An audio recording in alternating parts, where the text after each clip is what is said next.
Masmavi Mutfakta'ya hoş geldiniz. Sevgili arkadaşlarım, bugün sizlere 5 dakikada yapabileceğiniz ve tazeliğini haftalarca koruyan kıyır kıyır tahinli kurabiye tarifim var. Bildiklerinizden çok farklı. Hemen şöyle bir gösterip tarifime başlıyorum. İyi seyirler dilerim. Hamurumuz için gerekli malzemeler: 150 gram oda ısısında yumuşamış tereyağı. İsterseniz margarinde kullanabilirsiniz veya yarı tereyağı, yarı margarinde olur. 1 paket vanilya şekeri, 1 tane yumurta, 1 çay bardağı tahin. Tabii ben bu tahini döktüm. Tam böyle iyice de sıyırmak istedim. Orası biraz sürdü. Kusura bakmayın ama bardakta da hiç kalmasın istedim. Ama hepsini çıkardım, sorun yok. Ve 1 çay bardağı şeker. 1 çay bardağı da iri öğütülmüş cevizimizi ekleyelim. Şöyle irili ufaklı öğütün ki kurabiyenin içerisinde kıtır kıtır gelsin. Çok güzel bir lezzet veriyor. Kabartma tozumuz, bakın sevgili arkadaşlarım. Şöyle yarım tatlı kaşığı kabartma tozu yeterli. Çok fazla eklemeyin. Yarım tatlı kaşığı veya şöyle 1 çay kaşığı kadar yeterli olur. Hepsini bir spatula ile kısa bir süre karıştıralım. Unumuzu ekleyelim. Toplam un miktarımız 3 veya 3,5 çay bardağı kadar. Siz yine de kontrollü ekleyin. Sert olmasın, çözümü yok ama yumuşak olursa çözüm var. Şöyle bir karıştırdım ve elimle yoğurmaya başladım. İlk başta unu çok gelmiş gibi gelebilir ama sonra yoğurdukça bakın. Unu yağ yedikçe kıvamını alıyor ve bu şekle geliyor. Elinizde şöyle bir test edin. Şekil alabiliyorsa tamamdır. Kurabiye hamurumuz hazır. Kurabiyelerimizi batırmak için 5-6 yemek kaşığı süt ve şöyle 1 yemek kaşığı dolusu da susamımız var. Susamımızın içerisine 1 paket vanilya şekerimizi döküp iyice karıştıralım. Bu çok güzel bir püf noktası sevgili arkadaşlarım. Karamelize oluyor ve muazzam bir lezzet katıyor kurabiyemize. Ve şekil vermeye başlayabiliriz. Burada şekli istediğiniz şekli verebilirsiniz. Kolayınıza nasıl geliyorsa.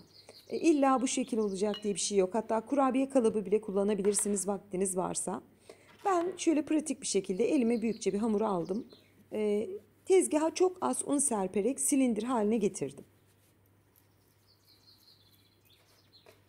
Silindir yaptıktan sonra elimle şöyle birazcık üzerine vuruyorum. Yani yassı bir hal alsın diye.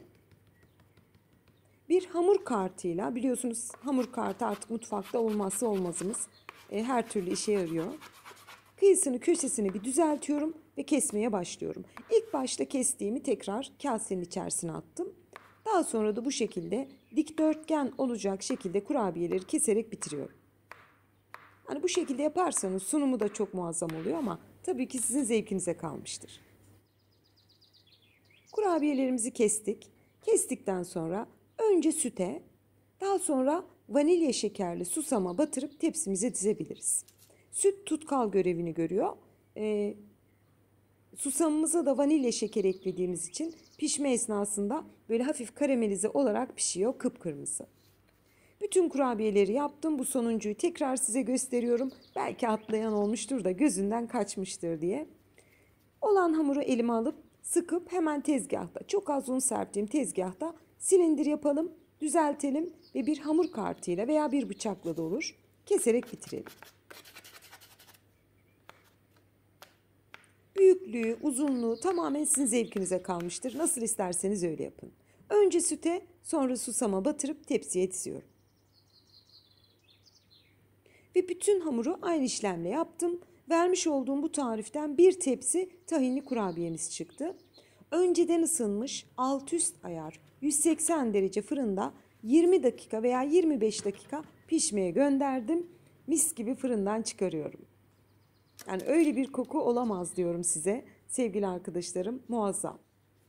Hemen bir tele alıyorum çabucak soğuması ve terleme yapmaması için. Ve tahinli kurabiyelerimiz servis için hazır. Sizlere gösterip en sevdiğimiz bölüm doku testine geçeceğim. Daha önce hemen belirtmek isterim. Bilirsiniz tahinli kurabiyeler genelde böyle ağzınıza aldığınızda dağılır, damağınıza yapışır. Yani çok farklı bir dokusu vardır. Ama bu tahinli kurabiye çok farklı. Bu bildiğiniz böyle kıyır kıyır bir kurabiye. Öyle ağzınızda un gibi dağılmıyor. Zevk meselesi tabii ki ama sanki bu tarz kurabiyeleri yemek daha zevkli oluyor gibi geliyor bana. Çok güzel bir tahinli kurabiyedir. Mutlaka denemenizi tavsiye ederim. Ama ben öbür un gibi dağılanın da tarifini vermiştim. Kanalımda o da var. Hemen ağır çekimle doku testine geçtim. Şöyle bir elimle kopardım. Görüyorsunuz ne kadar güzel bir kıtır bir kurabiye. Tabii ki bu yerken böyle hani ses gelir ya, kıtır kıtır bisküvi gibi, şahane de bir dokusu var. Kurabiyeleriniz 2 hafta, 3 hafta bir saklama kutusunda hiçbir şey olmadan muhafaza edebilirsiniz. Canınız istedikçe çayınızın, kahvenizin yanına çıkarın. Bugün sizlere çok pratik bir tarif sunmak istedim. Kurabiye hepimizin vazgeçilmezi. Şimdiden yapacak tüm arkadaşlarıma afiyet, bal, şifa olsun diyorum. Yeni tariflerimde görüşmek ümidiyle, hoşça kalın.